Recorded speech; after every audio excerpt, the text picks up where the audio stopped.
कभी सोने की चिड़िया कहे जाने वाले हमारे इस देश के लोगों का, यानी कि हमारा सोने से रिश्ता कितना पुराना और गहरा है, ये सब जानते हैं। हम हिंदुस्तानियों के लिए सोना सिर्फ दौलत का पर्याय नहीं है, बल्कि ये हमारी भावनाओं, हमारी परंपराओं, हमारे रीति रिवाजों में शामिल होकर हमारी जिंदगियों का एक अहम हिस्सा बन चुका है। ये अगर बेटी की विदाई से जुड़ा है तो बहू की मुंह दिखाई भी इसके बिना अधूरी है। इसीलिए हम में से शायद ही कोई ऐसा हो जो इसे पाने की चाहत ना रखता हो। मगर अफसोस, सोने की आसमान छूती कीमतों की बदौलत सोना खरीदना आप और हम जैसे साधारण लोगों के लिए तो बस एक सपना बनकर रह गया है। अब जरा सोचिए, ऐसे में अगर कोई आपसे ये कहे कि आपका यह सपना आसानी से पूरा हो सकता है, कौड़ियों के दाम, तो क्या आप ना कह पाएंगे?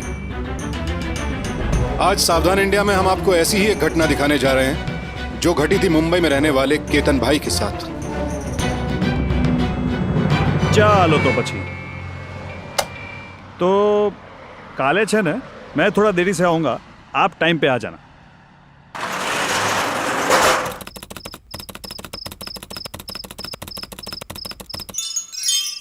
आप आज भी हम लोग के लिए चॉकलेट नहीं लाए थे। केसवी, चलो सोना। हमें नहीं जाना, वहाँ बोर होता है। जब मैंने तुम्हें कहा है कि कल जाना बहुत जरूरी है वहाँ पर, तो एक मिनट, आप दोनों को नहीं जाना है ना? नहीं। नो प्रॉब्लम, मत जाओ। लेकिन केतन ऐसे काम करो, मौसी को फोन लगाओ, उनसे कह दो कि उन्होंने जो बहुत सारी आइसक्रीम, चॉकलेट, श्रीखंड वगैरह मंगाया ना, तो खुद ही खा ले। हम लोग तो जा नहीं पाएंगे। पर पापा। अच्छा एक काम करो, वो फोन लाके मुझे दे दो, मैं ही फोन कर देता हूँ। ये सही है। हैप्पी? एक मिनट, हम सब जाएंगे वहाँ। हाँ। Good night. हाँ, गुड नाइट। फोन नहीं लगाता हूँ मैं, ओके? एक हंसता खेलता परिवार था केतन भाई का, लेकिन उन्हें इस बात का जरा भी अंदाजा नहीं था कि आने वाले दिन ने उनके लिए कुछ और ही सोच रखा है।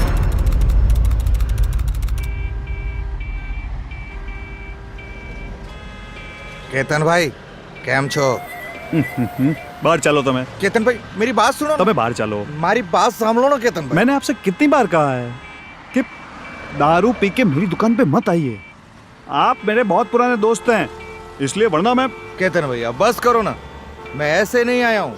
अब की बार तो ऐसी खबर लेके आया हूँ जिसे सुन के आपके हाथ के तोते उड़ जाएंगे।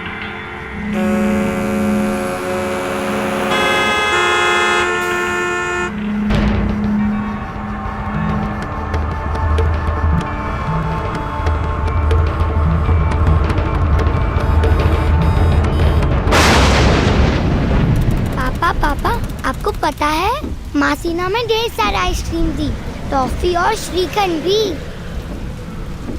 कहाँ खोए हुए हो?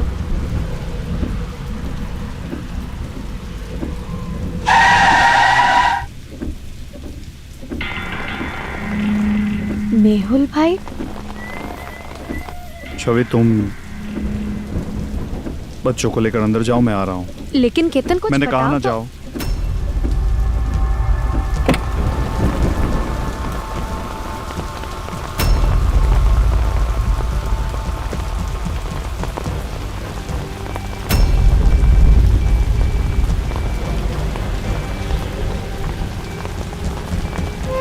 कहते हैं हर आने वाले तूफान से पहले एक खामोशी छा जाती है। उस दिन भी ऐसे ही खामोशी छाई थी, लेकिन केतन भाई उस खामोशी को समझ नहीं पाए। मगर उनकी पत्नी छवि ने आने वाले तूफान की आहट सुन ली थी। वो समझ चुकी थी कि कुछ ना कुछ ऐसा हो रहा है जो सही नहीं है, मगर केतन भाई उसके किसी सवाल का जवाब देने को तैयार नहीं थे। और छवि ने ठान लिया था कि वो अब सच्चाई जानकर रहेगी। तुम्हें मुझे बताना ही होगा कि आखिर बात क्या है। तुम्हें हमारे बच्चों की कसम।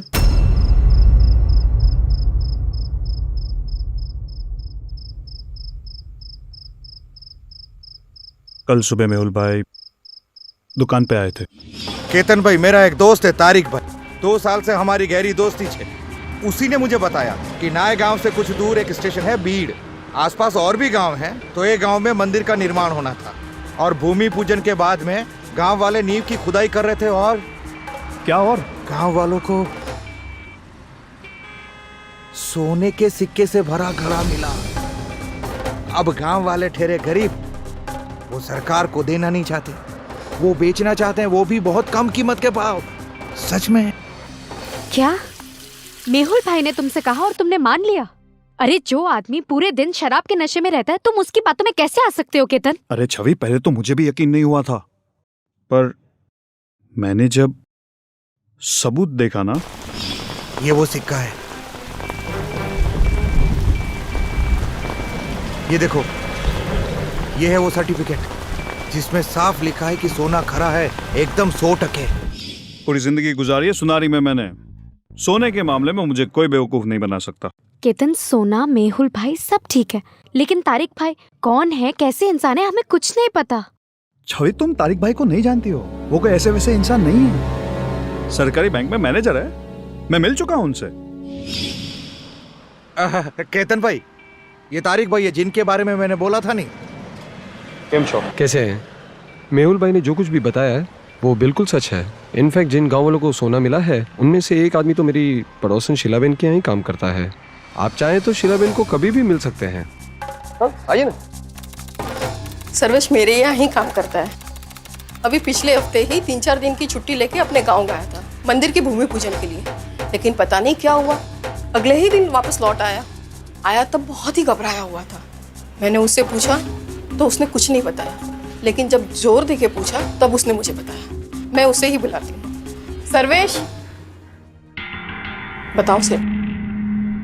हम लोग बहुत गरीब लोग हैं साहब, कभी सपने में भी इतना सोना नहीं देखा हम लोग। जिस दिन से गड़ा मिला है ना साहब, चैन की नींद भी नहीं लिया हम लोग ने। आप जो भी देंगे ना साहब चलेगा। मेरे गांव वालों को डर लगता है साहब, वो शहर नहीं आएंगे। आप बस पैसे लेके नए गांव आओ और सोना लेके जाओ। इसका मतलब तुम वो सोना खरीदने वाले हो? पूरे 70 किलो सोना है वो, और तुम्हें पता है उसकी कीमत कितनी है? 20 करोड़ से भी ज्यादा। और वो सोना मुझे 20 लाख में मिल रहा है। कोई पागल ही होगा जो इसे मना करेगा छवि।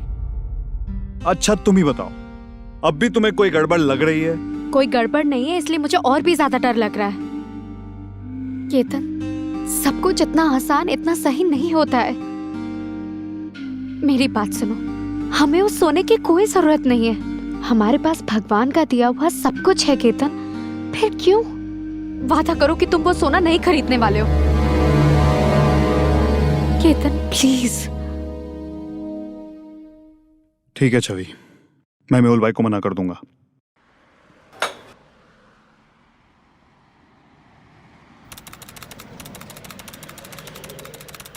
मैं ये सोना खरीदने के लिए तैयार हूं। ये हुई ना बात केतन भाई, अब आगे मैं बताता हूं कैसे करना है और क्या करना है।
प्लेटफॉर्म क्रमांक 1 पर नागरिक ने लोकल बदलाव को संस्था की योजना है।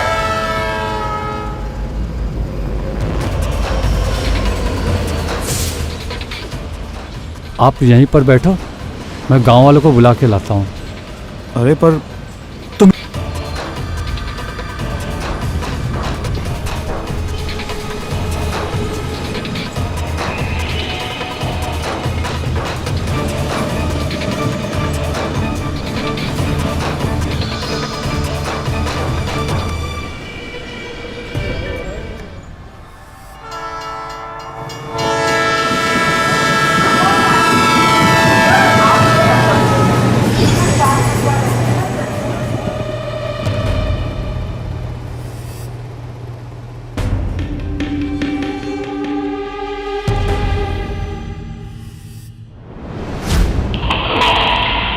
हमारा इंतजार कर रहे हो? चलो, सर्वेश कहाँ है? हमारे साथ ही है। चलो चलो साहब। काश के केतन भाई ने अपनी पत्नी छवि से किए वादे को यूं ना तोड़ा होता।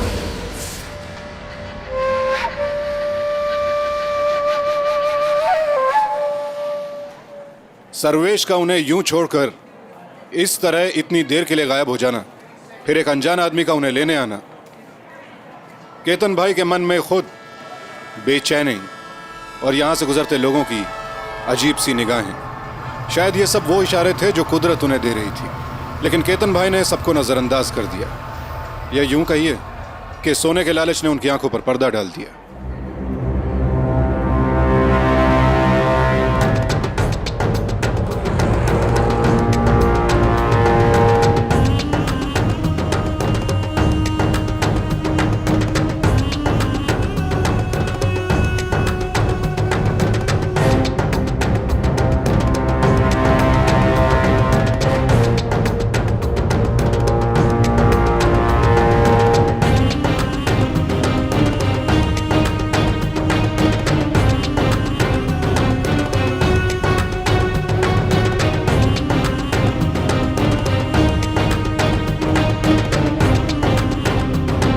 और कितना दूर है? साहब थोड़ी सी ही दूर है।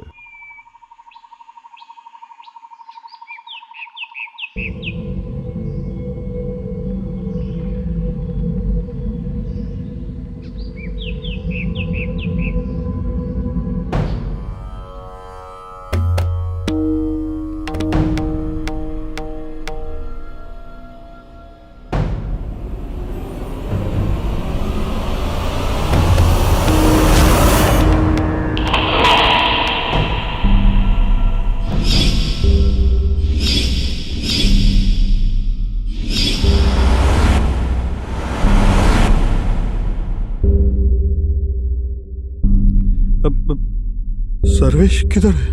मैं यहाँ हूँ।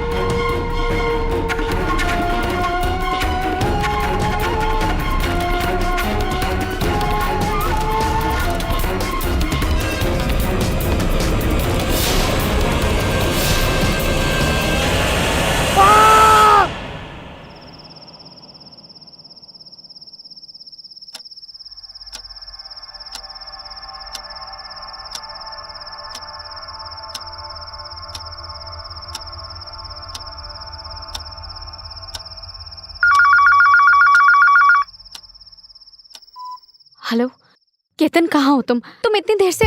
अगर अपने पति को जिंदा देखना चाहती हो तो कल सुबह 20 लाख रुपए लेकर नायगांव स्टेशन पहुंच जाओ। कौन बोल रहा है? केतन ठीक तो है ना? आप पुलिस को खबर मत करना, वरना काट देंगे उसे, टुकड़े टुकड़े कर देंगे उसके। मम्मा मम्मा मम्मा क्या हुआ? मम्मा क्या हुआ? मम्मा क्या हुआ? किसका फोन था? मम्मा क्या हुआ? किसका फोन था मम्मा?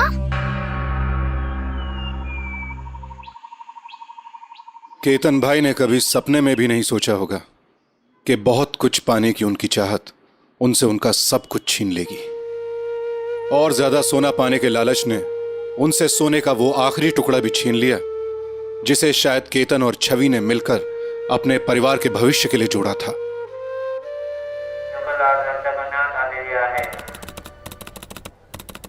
प्लेटफॉर्म क्रमांक 1 पर नारी लोकल बदलापुर संस्था निमिजोगला है।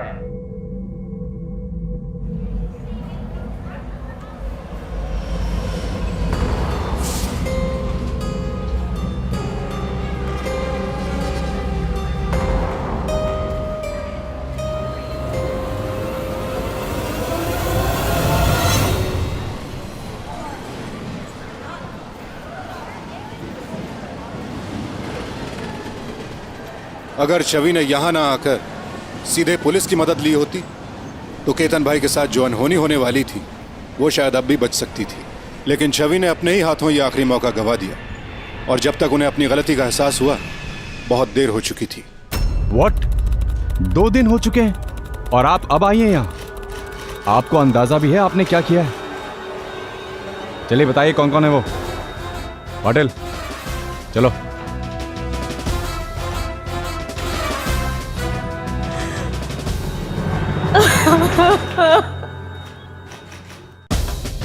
बिना और वक्त जाया किए पुलिस ने फौरन मेहुल भाई, तारिक खान और शीलाबेन को अपनी कस्टडी में ले लिया।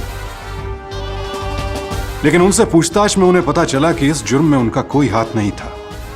सच तो यह था कि सर्वेश ने सोना मिलने की झूठी कहानी सुनाकर केतन भाई तक पहुंचने के लिए उनका इस्तेमाल किया था, और अब वो गायब था। पुलिस ने अपनी कोशिशों से केतन भाई को ढूंढ निकाला, लेकिन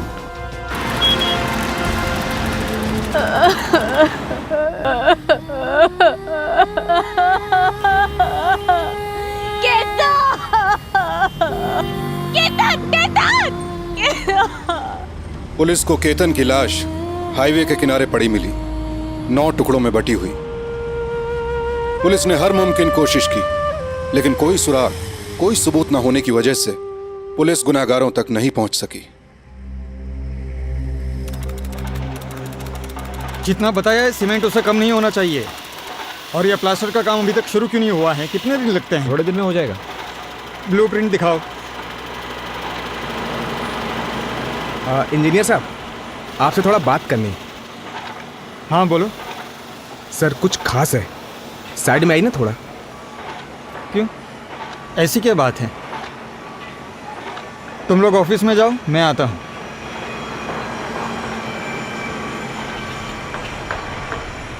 सर सोने की बात है, 70 किलोग्राम सोने की। अपनी साइट में एक मजदूर है, उसके गांव में मंदिर बन रहा है। एक गांव वाले को घड़ा मिला है सोने के सिक्कों से भरा हुआ। अच्छे दामों में मिल जाएगा सर। 20 लाख रुपए देकर 20 करोड़ का मुनाफा है सर। अगर आप कहो तो मैं सब कुछ तय करके बताता हूँ फटाफट। चलेंगे हम लोग वहाँ पे, तय करेंगे और ले आएंगे।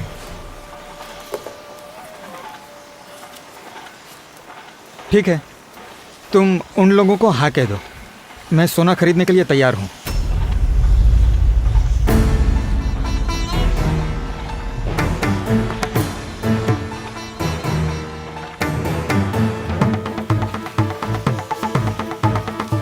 राहुल मिश्रा, पेशे से सिविल इंजीनियर, जिसे वही कहानी सुनाई गई जो आज से ठीक 1 साल पहले केतन भाई को सुनाई गई थी। लेकिन इस बार गुनाहगार अपना शिकार चुनने में चूक गए। वो नहीं जानते थे कि राहुल इंजीनियर होने के साथ साथ ओशीवरा पुलिस स्टेशन के सेल्फ हेल्प ग्रुप का मेंबर भी है। सेल्फ हेल्प ग्रुप वो ग्रुप होते हैं जहां कुछ चुने हुए आम नागरिक समाज की सुरक्षा और भलाई के लिए पुलिस के साथ मिलकर काम करते हैं।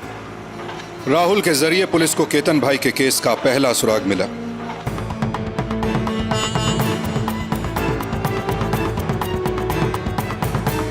पुलिस 1 साल से सर्वेश और उसके साथियों की तलाश कर रही थी, और इस बार वो गुनहगारों को बचकर जाने का कोई मौका नहीं देना चाहती थी। इसलिए उन्होंने इंजीनियर राहुल मिश्रा के साथ मिलकर एक प्लान बनाया, एक फुल प्रूफ प्लान।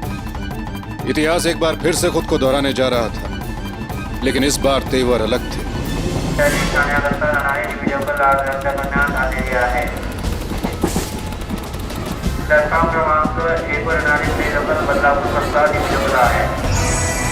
इंतजार कर रहे हो हमारा? चलो।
और इस तरह पूरे 1 साल बाद केतन भाई को इंसाफ मिला।